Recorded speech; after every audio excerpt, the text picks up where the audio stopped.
Boy, people don't have money to buy food. You don't have money to buy laptop and computer and so on. Will they have?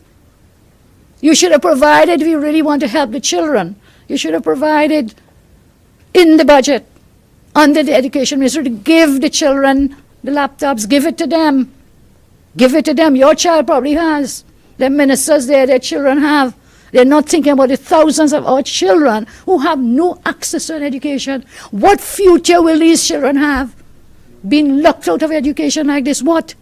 And I make again, that laptop program, we were praised by the United Nations, by many international organizations for that program because we were out there, we were out front. You took it away to now come and talk about computer peripherals. You'll get it free, duty-free or customs or something like that, he said. So, as I say, what is frightening and worrying is no revenue streams, and there's no new ones in this budget. How can the country expect to emerge from this crisis if there is no plan to earn more money? Already when your revenue is down, what are your plans for the country to earn more revenue, to earn more forex? Nothing in this budget statement, nothing in it to tell us about that. I know they think that diversification is a bad word, a dirty word, but that is exactly what we need. We need new industries to not only employ persons, but also, as I said, to earn foreign exchange, much needed. We have seen no significant innovation from the Minister of Finance to earn revenue to match the economic challenges created by the pandemic. It is startling that the Minister is boasting about a brighter macroeconomy based on higher energy prices when our energy production under their watch has fallen. So even if you're getting more for a barrel, you are producing less and less and less. Where are your plans to increase the production coming out of our oil and gas fields? Where is it? And as I talk about the revenue and the expenditure, I just want to share with you, because I just grabbed it as I was coming across here in the car. We just got these. But on this book, which is the Review of the Economy, which is put out every year, on page 173 of the Review of the Economy, it gives us the issues about deficits. It tells us we get so much revenue, that is like you collect a pay packet, and then we spend so much. And then with every budget of this government, every single one has recorded a deficit. So the deficit in 2015-16, which is when they came in, was minus 7.9 billion. The deficit in the following fiscal year, 16-17, was 13.5 billion. The deficit in 17-18 was 5.6 billion. The deficit in October 18 to 19 was 4 billion. Deficit in 19 billion. Deficit in 19 to 20, 16 million. 16 million. And the deficit, the minister, it was curious, I kept waiting to hear it. So they recorded a deficit in every year, a large deficit at every year of their term in office. And I listened to hear, what is the deficit for this year, fiscal 20 to 21, the year that has just ended? What is it? He never said. And when you know he's hiding something, he has a reason to hide it. Because the deficit for this last fiscal year, which just ended, 20 to 21, as shown in the book, is $13.7 billion in deficits. So where is the money going? You're taxing, and you're borrowing, and you're spending, and you still have a deficit of $13.7 billion. And you know what he's projecting? For this fiscal, 21 to 22, I think it's about 9-point-something billion, which is what he said today. So we are into deficit financing as long as they are in power. And how does he deal with the gap? You do fire sales. We are living beyond our means when your pay packet is less than what you spend. You are bankrupt. That's what that means. And we are 13 billion just in this aspect in deficit.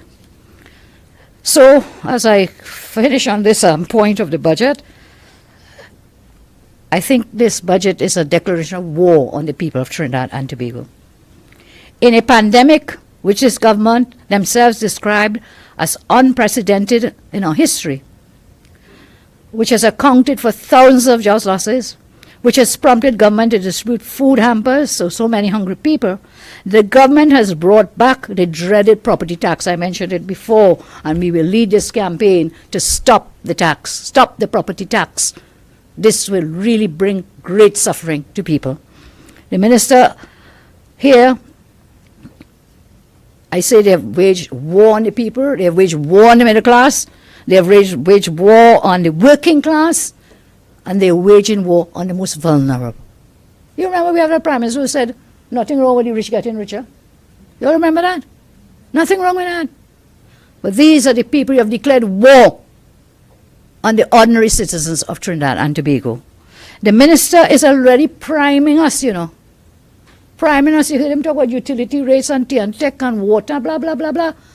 He is already fine-tuning for you to tune in that they are going to be raising these utility costs, water and electricity. There's an RIC, there's a report that has to go before the IRC. The IRC will pronounce on these things in a short space of time. So he's priming us. So what will happen again? Cost of living, again, will go up. Go up. And then he comes with a measly something, if my memory is right, I think he said $100 for some electricity rebate or something. Who has an electricity bill of $100? And you have to be only for bills that are what? Up to $300. Who has a bill? That means you probably have one light bulb in your house. How many persons will be impacted when you say, I'm going to give you this 100? Okay, we are happy. You'll tell me, oh yes, be happy. I'm happy. But again, you are priming us for the increase in these utility rates. If this comes to pass, even more people will be pushed into the poverty zone. And listen, the PNM's major plan for crime, again, I had to laugh. I had to laugh. We are going back to the days of the Wild Wild West. Yes? Because they're now asking bounty hunters. They're going to give $1 million for information leading to what? The arrest and capture of the 25 most wanted men in the country. So you skittle the TTPS. You don't have a commissioner. You have 2 acting commissioners, blah, blah, blah, blah, blah. And then now you come to say, all right, let's bring in some bounty hunters. Back to the Wild Wild West. Bring in these bounty hunters. I'll give you $1 million. Well, I think one of us could get that $1 million. We just have to tell them to go up to the cabinet room on a cabinet day. As I said before, there is not a single measure to grow the economy in the budget.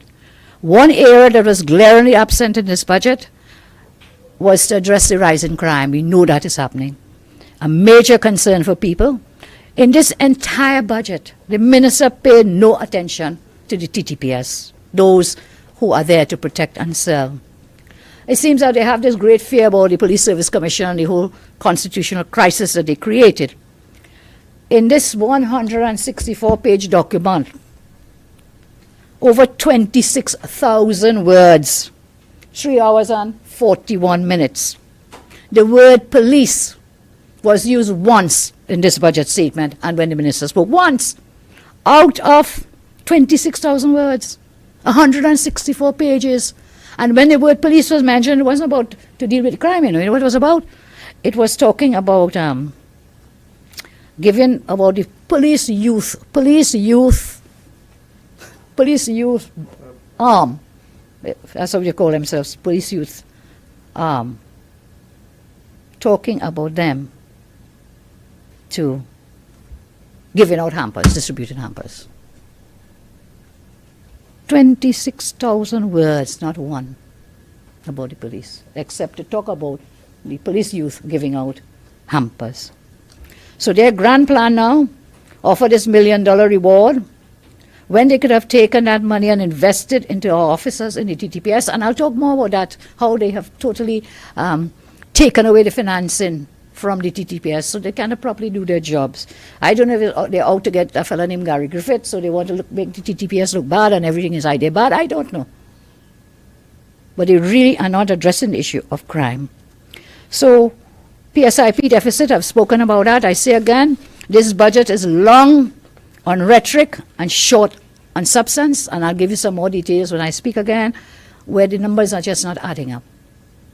You ratch the numbers. You say, okay, you fudge the numbers.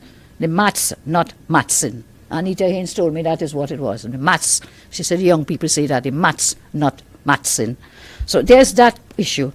And I don't want to delay you further, but I have a very serious matter I want to raise, which is directly related to governance and the way that this government is running this country. I want to speak about immunity. Some people are saying it's an indemnity agreement between Mr. Faris and Mr. Nelson.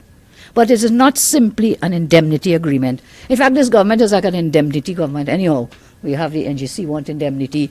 I think the successor company to Petrotrain, they will want indemnity too, because they will have to explain why they failed and or neglected, etc., to send the arbitration matter before the High Court. So here we have an indemnity agreement allegedly signed by Faris and Nelson.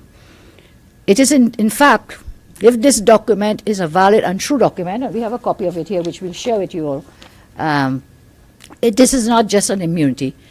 It is not just an indemnity, it is an immunity. They're granting immunities in this document to Mr. Nelson. I think our republic has had its experiences of political power being used to target adversaries, political adversaries. History will demonstrate when incidents such as these arise, there are two underlying factors.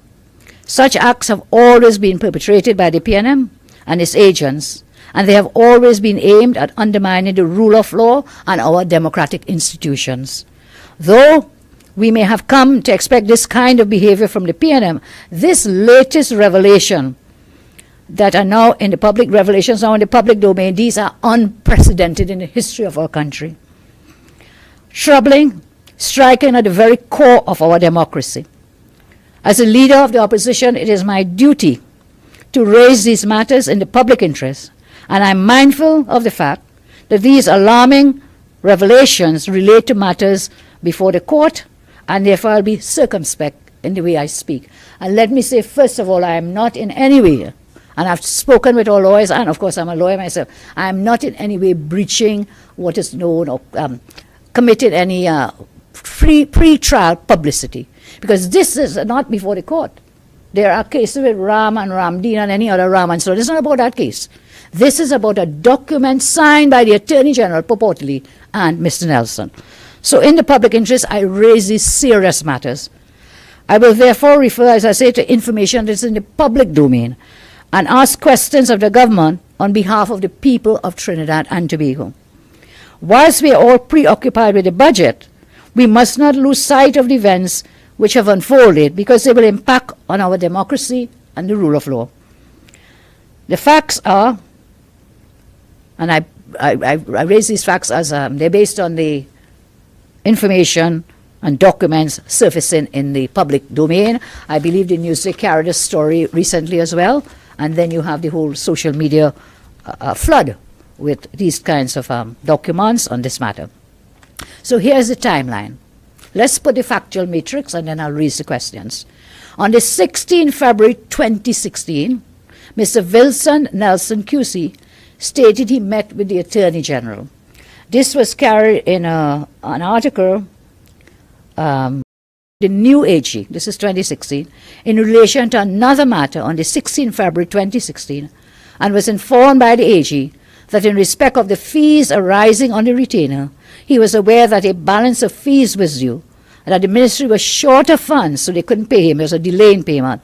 According to the claimant, the AG also agreed to meet with the claimant at the end of February 2016 to discuss the payment of the balance. Thereafter, February 2016, Mr. Nelson sued the Attorney General. Mr. Nelson sued the Attorney General for legal fees owed to him. He was claiming the sum of over £1 million, 336. Yeah, £1 million, huh? Sure. Yep. I have a difficulty with the figures. I can read the words. He sued the government then. He sued the AG for fees of over £1 million. Pounds, Pounds. That's like about 10 million, I guess, in our money. He was represented by one Mr. Roger Kewal Singh, and Kewal Singh, by the way, was paid a total of 3.79 million during the period 2017-19 from the AG's office. And we will not forget the Faris and this car that they say was sold or transferred, and no proof of such transferring. So that is the same Kewal Singh who is a former member of the Police Service Commission. Today I want to ask the Attorney General whether did he appeal the matter brought against Mr. Nelson by the state for the payment of that 1 million plus pounds on 12th October 2016? Did he appeal it, the claim? Whether 2 weeks after authorizing the withdrawal of the appeal, so did he appeal it? Did he withdraw the appeal? Within 2 weeks, whether 2 weeks after he authorized the withdrawal of the appeal, that he received a witness statement from one Mr. Nelson QC. Whether within 1 month of receiving that witness statement, the AG provided Nelson with a full indemnity, full immunity against the state, while he, Nelson, had a claim against the government, against the AG, for that 1 million pounds that I mentioned. Whether a few days before the hearing of the appeal and after receiving the statement from Nelson, the AG settled the matter with Mr. Nelson and agreed to pay him $10.23 million TT dollars. So he gets the statement, he agrees to pay this money to Mr. Nelson. Did the withdrawal of the claim and the payment to Mr. Nelson amount to misbehavior in public office? So you agreed to pay him this 10 point what TT million, and he gives you a witness statement. Was that an inducement? I'm asking. I'm just asking for a friend. And the people of Trinidad and Tobago, they are our friends. I'm asking. Did that withdrawal of the case that Nelson had brought against the government and this payment of this money, are they connected? Connect the dots. Right thinking people will say, yes, I am asking, merely asking. Thereafter, in 2017, the AG's office paid to Mr. Nelson the $10.23 TT million. So he said they agreed, and then, lo and behold, it happened. Mr. Nelson was charged thereafter on the 2nd May 2019 for 3 charges relating to money laundering and bribery. Mr. Nelson entered into a plea agreement. Listen carefully now. So this indemnity and immunity was signed long before. He entered into a plea agreement and was accepted by the High Court on the 6th June 2019. Mr. Nelson was represented by one Keith Scotland. He was represented by Keith Scotland, now PNM MP for Port of Spain. And by the way, Keith Scotland was paid a total of 1.45 million TT dollars during the period 2018-2020, again as fees from the AG's office. This purported secret indemnification appears to be an exchange deal, the AG offering Mr. Nelson mouth-watering and luscious promises in exchange for a witness statement. Based on the indemnification agreement, Faris Al-Rawi purports to promise Mr. Nelson the following if he provides that statement. Is that an inducement? Is that a bribe? Is this misbehavior in public office? He says now in this is immunity indemnity document, he, Faris, will not disclose. Thereby he will be hiding the statement from the public and the parliament. This is what Faris promised the man in that document. Will not give it to the public, will not give it to the parliament. That he will not disclose, and therefore that means hide, the statement from any police authorities, prosecuting bodies, tax enforcement agencies, regulatory and disciplinary bodies in foreign jurisdictions. This is startling from an Attorney General. This is the worst Attorney General this country has ever had. We have other reasons to say that, but this is totally astonishing. He also says that no civil court proceedings will be brought against Mr. Nelson for any matters in which he previously represented the government. He also promised that he will recommend to the DPP. Recommend to the DPP, Faris, your office and the DPP's office are 2 separate independent offices. He will recommend to the DPP that no criminal proceedings be brought against Mr. Nelson. that if any person brings a court action against Mr. Nelson for any matters arising out of the indemnification or any defamation lawsuits in relation to the witness statement, the government will fully indemnify Mr. Nelson for any damages awarded, legal costs, and other expenses. This is extraordinary. As I say, it's absolutely astonishing. I say now, the Prime Minister has a duty to tell the country if the cabinet that he leads gave its approval for the Attorney General to conduct these negotiations and then enter into this indemnity immunity document. The Prime Minister is now compelled to report to the country whether this matter was approved by the cabinet to authorize the Attorney General to go into that agreement. The cabinet must disclose, the Prime Minister must disclose the cabinet minute. If Faris was acting without cabinet approval and he was on a frolic of his own, well, more reason that he must resign forthwith, and if not, Prime Minister has to fire him. Did the Prime Minister and members of the cabinet authorize Faris to promise Mr. Nelson that his Attorney General will recommend to the DPP that no criminal proceedings be brought against Nelson? The Attorney General has no power to tell the DPP or recommend to the DPP not to institute criminal proceedings against Nelson or anyone. That power and jurisdiction is that of the DPP and the DPP alone, pursuant to Section 90 of our Republican Constitution. Any such recommendation by the AG will amount to misbehavior in public office and the perverting of the course of justice. I tell you, this document is really astonishing. There's a famous case, Dhanraj Singh's case, where the judge in that case told us, Barrow J. he was then, the intention by the reintroduction of the office of the DPP into the 1976 Constitution was to make public prosecutions the responsibility of the holder of that office, an independent office, separate and apart from that of the Attorney General. It continues there. I'll share it with you if you like. Further, if this is a matter of a criminal nature, why is Mr. Nelson providing a witness statement to the Attorney General and not to the DPP or not to the police? Why are you making, first of all, the agreement with the AG? And why are you providing witness statements to the AG and not to the DPP and not to the police, the TTPS? Further, it is deeply disturbing that based on this purported agreement, that an AG will agree to conceal information from criminal investigatory prosecuting authority, tax enforcement authority, regulatory authority, and or disciplinary authority outside the territory of Trinidad and Tobago. Why is he promising that? Why? Why? That he will not do these things. He wouldn't. Look, this is a serious matter. This will warrant a local and foreign investigation to determine whether the AG, by entering into this agreement, purported agreement, whether he is a party to conspiracy to defraud tax evasion outside of Trinidad and Tobago. Because you're not going to give tax laws to them. The Attorney General's office is what is known as the central authority to share tax information and provide other information in relation to criminal matters with foreign jurisdictions.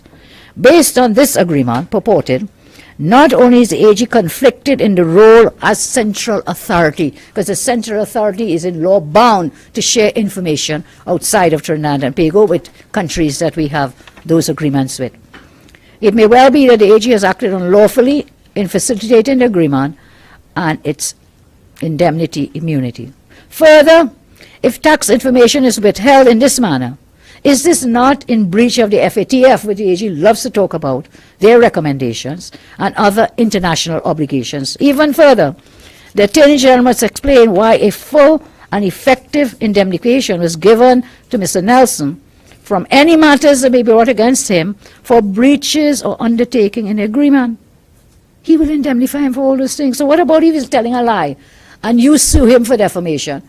The AG is indemnifying. The AG is saying, I'll pay the costs. The government will pay the costs. And if any damages are awarded, don't worry, we'll pay it. Taxpayers' money, Not his, Not the rental money, This is taxpayers' money. This is what he's indemnifying. Why was the indemnification extended to cover any legal action being brought against Nelson for defamation? This document protects Mr. Nelson from any personal liability for any court action brought against him. This means taxpayers will be liable. I've made that point already. So as I wrap up on this, I want to make it very clear. According to Section 7 of the Criminal Procedure Plea Discussion and Plea Agreement Act, so you can enter into a plea agreement. Under the law, you can do it. No improper inducement shall be used to encourage an accused person or a suspect to participate in a plea discussion to conclude a plea agreement. So what's this inducement? Would the AG be guilty of breaching this section of the law? This indemnity may be tantamount to an inducement. And in a Newsday article, this again is astonishing. Newsday, I big up the Newsday today, because they were the only media house that was brave enough to carry the story when the story came out late last week. Oh, the Newsday, Sean, take a bow. It wasn't you, but your paper. In that story in the Newsday, the DPP confirmed to the country that he was not privy to any discussions in relation to this document. DPP was not involved, when it is the DPP who must enter into discussions and negotiations under the law for plea bargaining. So this indemnity, additionally to date, Faris has not denied whether this document is real or unreal. And you know, this is a guy who, if you say quack, he's on your case next minute, for next instant. And he must stop calling Saddam Hussein a brilliant lawyer, little boy. Because Saddam is a bigger man than he could ever be, and a brighter lawyer. No, you see, that's what they do. When we speak, they want to tap you up. They want to call you a small name and feel they could just, tap you up. Well, he's not going to get away with that, because Saddam has filed a motion of no confidence in Faris Harari in the parliament. Faris has confirmed that he's a witness in this matter. So Nelson's a witness and he's a witness, and it's unheard of for two witnesses to be exchanging witness statements. So Nelson gives Faris the witness statement, and Faris is also a witness. Is there a kind of collusion in this matter? Will this amount to witness tampering and so on? Based on these matters, Faris must be investigated. 1, misbehavior in public office. 2, breaches in relation to the criminal offences under the Prevention of Corruption Act. 3, conspiracy to commit criminal offences in relation to conspiracy to defraud and tax evasion in a foreign jurisdiction. 4, perverting the course of justice, public justice, and witness tampering. An investigation should be launched into these matters, flowing upon this indemnity immunity document. With these revelations now in the public domain, it is the duty of every right-thinking citizen of our country to stand up for the rule of law, to stand up for our democracy, and to demand the immediate resignation of this most incompetent Attorney General. We are also entitled to answers from the Cabinet, the government, the Prime Minister, and the Attorney General. The Attorney General has brought further, he continues to do it, shame, ridicule, odium, and disrepute to the honourable office that he occupies. Dr. Rowley cannot delay any longer in relieving the AG from his duties. If the AG had any respect for his office and understands the seriousness of his actions, he would do the honourable thing and resign. However, that might be something too decent to expect from this incompetent Attorney General.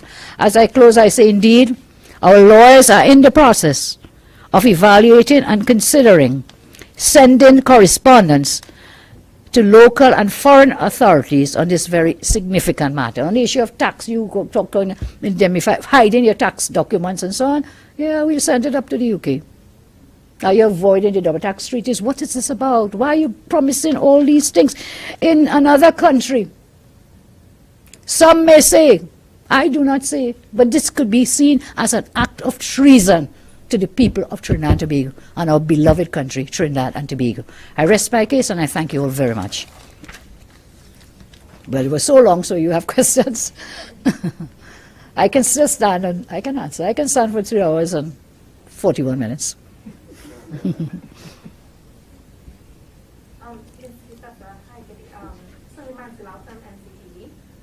Was there anything you found enlightening or did you like about the budget? No. No, if you heard me, I mean, I'm enraged.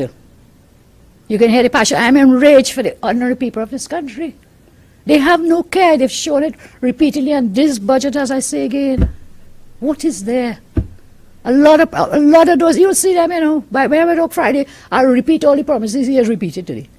I see no ray of hope. I said I felt happy when I heard him say, well, you know, a lot of people have called for the VAT removal and so on. So I started to feel, right, good, he listened. And then he said, well, you know, we're now going to look whether to put biscuit and cheese and whatever it was. So I'm very sorry. But I'm sure you'll find somebody else who's very happy. Anybody else? Sean? Well, I have a list of questions that I was supposed to ask, but Oh. kind of fizzled out. Your editor sent you with the list. Yeah. No, That's okay. My mind was on like ordinary people because you're hearing about electric cars, but I'm wondering about like the maxi taxi increases, the KISS spread going by $2. If there's anything that they should have done or could have done on these things. They should everything. If they should have done anything. Yes. There's one thing that On the electric cars and so on, yes. But you know, there's a whole segment he spoke about fuel liberalization.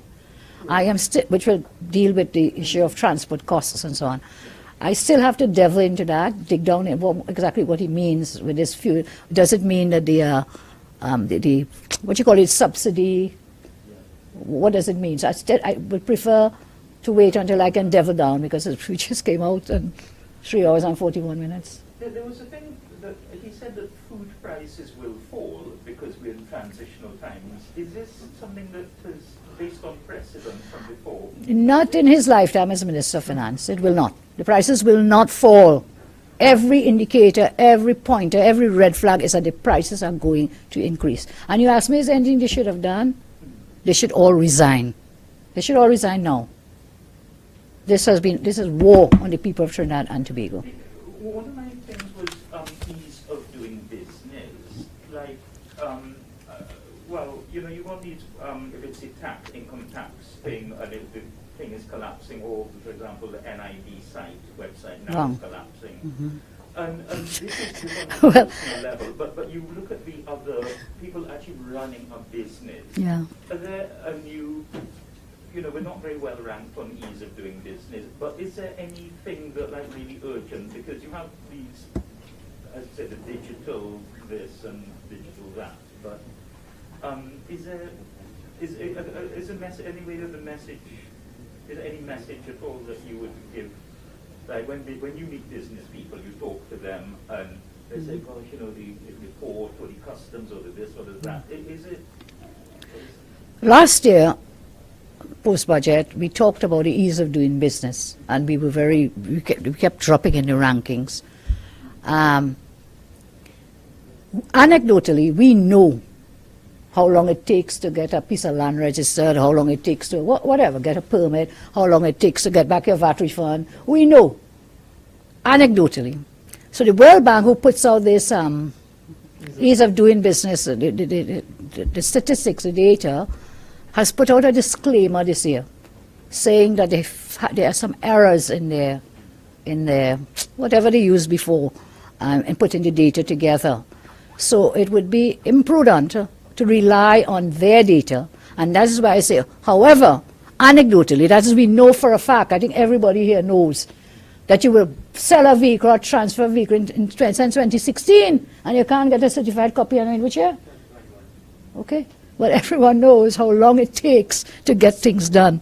So the ease of doing business is not easy. And last year, when I raised those matters, the Minister of Trade, the Honourable Minister Gopi Schoon,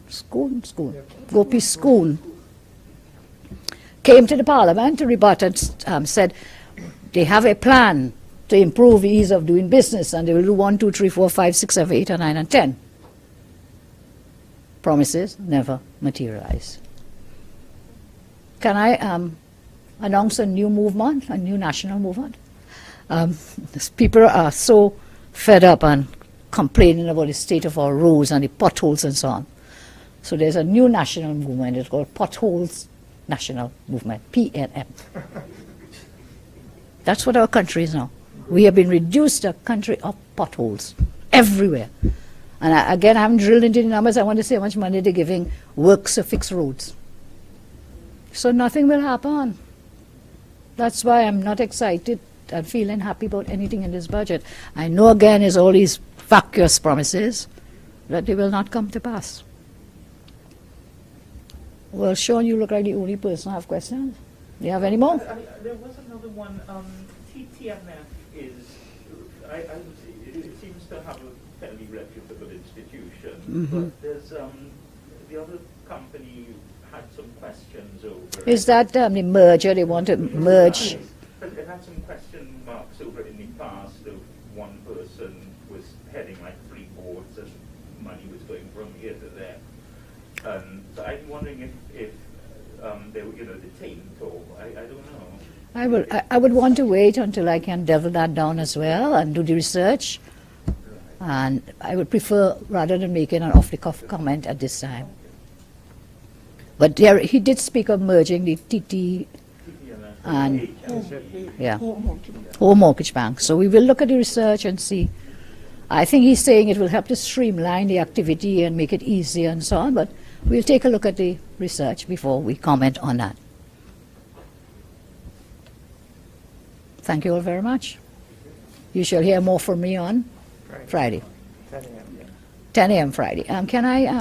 Can we give them copies of my statements, please? I did ad lib in between, but you at least have something. And it's late already, or maybe your papers are already closed and gone to bed. I don't know. Kivan, team, everyone, thank you all very much. Thank you. Poverty is hell, and so too is the PNM's budget. A government unprepared to lead during an ongoing pandemic at uncertain times is now a perfect